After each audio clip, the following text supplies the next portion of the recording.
तो चलिए आज हम बात करते हैं फिजिक्स के कुछ महत्वपूर्ण क्वेश्चन पे जो आपके लिए बहुत ही इंपॉर्टेंट है, हर एक एग्जाम के दृष्टिकोण से बहुत इंपॉर्टेंट है। तो आइए हम उस पे नजर डालते हैं। तो आपका पहला क्वेश्चन है कि 1 मीटर फोकस दूरी वाले उत्तल लेंस की क्षमता कितनी होती है। मतलब 1 मीटर फोकस दूरी वाले उत्तल लेंस की क्षमता कितनी होती है। तो इसका सही आंसर हो जाएगा बाबू 1 डायऑप्टर, अर्थात इसका सही आंसर क्या हो जाएगा, बी नंबर। क्या नंबर हो जाएगा बाबू, बी नंबर। अब आते हैं आपके अगले क्वेश्चन की तरफ। तो आपका अगला क्वेश्चन कहता है, ध्यान देंगे कि मानव नेत्र के लिए दृष्टि का अस्थायित्व क्या होता है। मतलब मानव नेत्र के लिए जो मतलब देखने की जो दृष्टि जो होती है, दूरी जो होती है, वह अस्थायित्व दृष्टि क्या होती है। इसका करेक्ट आंसर हो जाएगा 1/10 सेकेंड। 1/10 सेकेंड, अर्थात इसका करेक्ट आंसर क्या हो जाएगा, ए नंबर। क्या हो जाएगा बाबू, आंसर नंबर 1।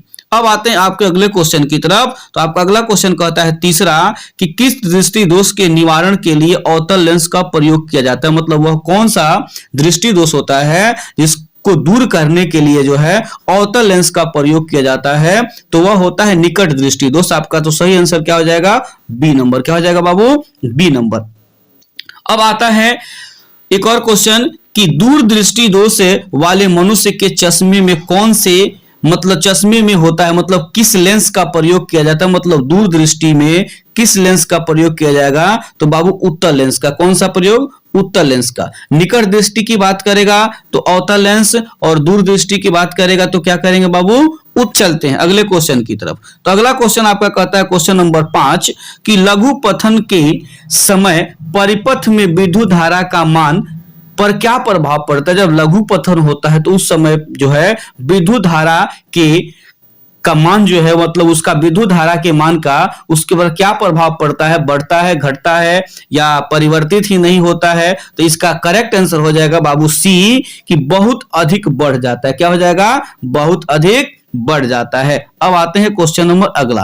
क्वेश्चन नंबर 6 कहता है कि गोबर गैस एक प्रकार की है। मतलब गोबर गैस एक प्रकार की क्या है, प्राकृतिक गैस है या बायोगैस है या लकड़ी है या चूल्हा है। तो गोबर गैस एक प्रकार का जो है बाबू बायोगैस है, इसीलिए इसका करेक्ट आंसर क्या हो जाएगा, बी नंबर। क्या हो जाएगा, करेक्ट आंसर बी नंबर। अब हम आते हैं आपके अगले क्वेश्चन की तरफ। तो देखते हैं आपका अगला क्वेश्चन क्या कहता है बाबू। तो आपका अगला क्वेश्चन कहता है 7वां, कैगा नाभिकीय विद्युत संयंत्र किस राज्य में स्थित है। मतलब कैगा जो नाभिकीय विद्युत संयंत्र जो है आखिर वह किस राज्य में है। तो वह कर्नाटक में स्थित है, इसलिए आपका करेक्ट आंसर क्या हो जाएगा बाबू, बी नंबर। क्या हो जाएगा, करेक्ट आंसर बी। अब हम तो आपका अगला क्वेश्चन देखते हैं क्वेश्चन नंबर 8। आपका 8वां नंबर क्वेश्चन क्या कहता है बाबू, उस पर देखते हैं। तो 8वां क्वेश्चन कहता है कि किसी वस्तु का आवर्धित प्रतिबिंब बनता है। मतलब किसी वस्तु का आवर्धित प्रतिबिंब जो है बनता है, मतलब किस दर्पण में जो है किसी वस्तु का आवर्धित प्रतिबिंब बनेगा, वह दर्पण क्या होगा। तो वह दर्पण होगा अवतल दर्पण। तो करेक्ट आंसर क्या हो जाएगा आपका, ए। क्या हो जाएगा बाबू, ए नंबर। अब कहता है कि हजामत बनाने में किस दर्पण का प्रयोग किया जाता है। मतलब हजामत मतलब दाढ़ी बनाना। तो दाढ़ी बनाने में बाबू किस दर्पण का प्रयोग करते हैं। तो दाढ़ी बनाने में अवतल दर्पण का प्रयोग करते हैं, इसीलिए करेक्ट आंसर क्या हो जाएगा, बी नंबर। क्या हो जाएगा, बी नंबर। अब कभी कभी आपसे अगला क्वेश्चन यहां पे देखते हैं बाबू। अगला क्वेश्चन कहता है कि निकट दृष्टि दोष में किस लेंस का प्रयोग किया जाता है। तो निकट दृष्टि दोष में बाबू जो है यहां पे जो है अवतल लेंस का प्रयोग किया जाता है। किसका प्रयोग किया जाता है, अवतल लेंस का। तो करेक्ट आंसर इसका क्या हो जाएगा, बी नंबर। अब आते हैं आपके अगले क्वेश्चन की तरफ। क्वेश्चन नंबर 11 कहता है कि लेंस की क्षमता का एसआई मात्रक क्या होता है। तो लेंस की क्षमता का एसआई मात्रक डायऑप्टर होता है, इसलिए इसका करेक्ट आंसर क्या हो जाएगा, ए हो जाएगा। क्या हो जाएगा बाबू, ए हो जाएगा। अब आते हैं आपके अगले क्वेश्चन की तरफ। तो प्रकाश के किरणों के समूह को क्या कहा जाता है। तो प्रकाश के जो किरणों का समूह जो होता है उसे किरण पुंज कहा जाता है, अर्थात इसका सही आंसर क्या हो जाएगा बाबू, बी नंबर। क्या हो जाएगा बाबू, बी नंबर। अब आते हैं आपके अगले क्वेश्चन की तरफ। तो आपका अगला क्वेश्चन कहता है 13 नंबर कि किसी माध्यम में छोटे छोटे कणों के निलंबन को क्या कहा जाता है। मतलब यदि किसी माध्यम में छोटे छोटे कणों का जो निलंबन जो होता है आखिर उसको क्या कहा जाता है। तो उसको कोलाइड कहा जाता है। क्या कहा जाता है बाबू, कोलाइड। तो करेक्ट आंसर क्या हो जाएगा, ए नंबर हो जाएगा। अब आते हैं आपके अगले क्वेश्चन की तरफ। तो मानव शरीर की प्रतिरोध कितना होता है, मतलब मानव शरीर का जो प्रतिरोध होता है आखिर वह कितना पाया जाता है। तो इसका करेक्ट आंसर बाबू हो जाएगा 50 से 100 एंगस्ट्रॉम। कितना हो जाएगा? 50 से 100 एंगस्ट्रॉम। तो इसका करेक्ट आंसर क्या हो जाएगा बाबू? ए नंबर। क्या हो जाएगा? ए नंबर। अब आते हैं आपके अगले क्वेश्चन की तरफ। तो अगला क्वेश्चन आपका कहता है बाबू कि किसी विद्युत बल्ब में 220 वोल्ट पर 2 एम्पियर की धारा प्रवाहित की जाती है तो फिलामेंट का प्रतिरोध क्या होता है? मतलब फिलामेंट का क्या प्रतिरोध होता है यदि 220 वोल्ट पर 2 एम्पियर की धारा अगर प्रवाहित की जाती है तो उसका फिलामेंट का कितना प्रतिरोध होगा? तो उसका फिलामेंट का प्रतिरोध 110 ओमेगा। क्या हो जाएगा? 110 ओमेगा। तो इसका करेक्ट आंसर क्या हो जाएगा बाबू? अगले क्वेश्चन की तरफ। तो आपका अगला क्वेश्चन कहता है बाबू कि R ओम प्रतिरोध वाले n प्रतिरोधों को समानांतर क्रम में जोड़ने का तुल्य प्रतिरोध क्या होगा? यदि R ओम प्रतिरोध को n प्रतिरोध के समानांतर क्रम में अगर आप उसको जोड़ते हैं तो इसका तुल्य प्रतिरोध हो जाएगा बाबू n इंटू R, अर्थात इसका करेक्ट आंसर क्या हो जाएगा? C हो जाएगा। क्या हो जाएगा बाबू? C हो जाएगा।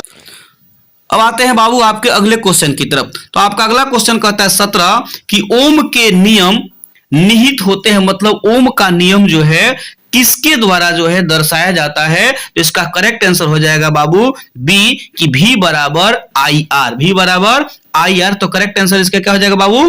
B number. अब आते हैं आपके अगले क्वेश्चन की तरफ। अगला क्वेश्चन कहता है कि विद्युत धारा की प्रबलता का एसआई मात्रक क्या होता है? तो विद्युत धारा की प्रबलता का एसआई मात्रक बाबू एम्पियर होता है। तो करेक्ट आंसर क्या हो जाएगा? ए नंबर। क्या हो जाएगा? ए नंबर। अब आते हैं आपके अगले क्वेश्चन की तरफ। विद्युत धारा उत्पन्न करने की युक्ति क्या करते हैं? मतलब विद्युत धारा जो है किसके द्वारा उत्पन्न की जाती है? तो इसका करेक्ट आंसर होगा ऑप्शन के अकॉर्डिंग जनित्र। क्या हो जाएगा बाबू? जनित्र। तो इसका सही आंसर हो जाएगा ए नंबर। अब आते हैं आपके अगले क्वेश्चन की तरफ। आपका अगला क्वेश्चन कहता है कि निर्गत किरण एवं अभिलंब के बीच के कोण को क्या कहा जाता है? मतलब निर्गत किरण और अभिलंब के बीच जो कोण जो खींचा जाता है उसको क्या कहते हैं? तो उसको निर्गत कोण कहते हैं। क्या कहते हैं बाबू? निर्गत कोण कहते हैं। तो इसका सही आंसर क्या हो जाएगा? सी हो जाएगा। अब आते हैं आपके अगले क्वेश्चन की तरफ। Question number 21। क्वेश्चन नंबर 21 कहता है कि धारा मापने के यंत्र को क्या कहा जाता है? मतलब धारा जिसके द्वारा मापा जाता है उस यंत्र को क्या कहा जाता है? तो उस यंत्र को बाबू धारा मापने वाले यंत्र को जो है आमीटर कहते हैं। मतलब आमीटर के द्वारा जो है धारा को मापा जाता है, इसीलिए इसका करेक्ट आंसर क्या हो जाएगा? ए हो जाएगा। क्या हो जाएगा? तो आइए आज हम बात करते हैं आपके अगले क्वेश्चन की। तो आपका अगला क्वेश्चन है 22 कि डायनेमो से किस प्रकार की धारा प्रवाहित की जाती है? तो बाबू डायनेमो से जो है दिस धारा प्रवाहित की जाती है। तो आपका सही आंसर क्या हो जाएगा बाबू? ए नंबर। सही आंसर क्या हो जाएगा? ए नंबर। अब आते हैं आपके अगले क्वेश्चन की तरफ। तो आपका अगला क्वेश्चन कहता है, ध्यान से देखेंगे कि आवेश की मात्रा क्या होती है? तो आवेश की मात्रा कूलम्ब होती है, इसीलिए इसका आंसर क्या हो जाएगा? ए नंबर। 23 का क्या हो जाएगा? ए नंबर। अब आते हैं आपके 24 नंबर क्वेश्चन पे। तो 24 नंबर क्वेश्चन कहता है कि नवीकरणीय ऊर्जा का स्रोत क्या है? तो नवीकरणीय ऊर्जा का स्रोत बाबू सौर ऊर्जा है, इसीलिए करेक्ट आंसर क्या हो जाएगा? बी। अब आते हैं आपका अगला क्वेश्चन, क्वेश्चन नंबर 25। एक साधारण प्रिज्म कितने सतहों से घिरा होता है? तो एक साधारण प्रिज्म जो है बाबू वह 5 सतहों से घिरा होता है, इसीलिए आपका करेक्ट आंसर क्या हो जाएगा? C number. क्या हो जाएगा बाबू? करेक्ट आंसर सी नंबर हो जाएगा।